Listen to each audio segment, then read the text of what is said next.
Already पहिलेच briefing झालं असतं, नोट तयार असतं, त्यांची नोट तयार, यांची नोट तयार. फक्त मीडियासमोर येण्याकरता हा प्रपंच केला असतो. एक प्रश्न असा आहे, संजय राऊत मुलाखत घेणार आहे आणि यावेळेस राज ठाकरे आणि उद्धव ठाकरे दोघांची मुलाखत ते घेणार आहे. एका फिक्सिंग राहतं, फिक्सिंग आहे. ते प्रश्न लिहून देतात, ते प्रश्न उत्तर वाचतात.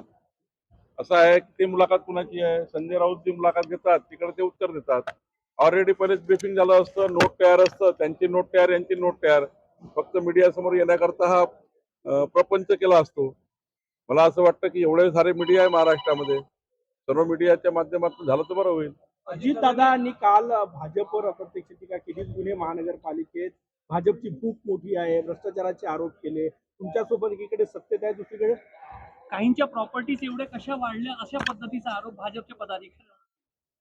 मला असं वाटतं की आम्ही असं ठरवलं आहे, अजितदादा, एकनाथजी आणि देवेंद्रजी आणि आम्ही सर्वांनी असं ठरवलं आहे की मित्र पक्षात निवडणूक लढताना मित्र पक्षात मतभेद आणि मनभेद होणार नाही याची काळजी आमच्या तीनही पक्षांनी घ्यायची आहे. तर अजितदादा असे का बोलले मला माहित नाही, त्यांनी बोलायला नको आहे.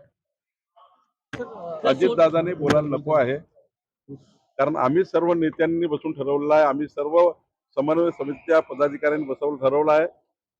आपण मित्र पक्षात जरी विरोधात लढलो तरी महायुतीमध्ये कुठलेही मतभेद मनभेद होणार नाही याची काळजी माननीय अजितदादांनी आणि आम्ही सर्वांनी घ्यायची आहे.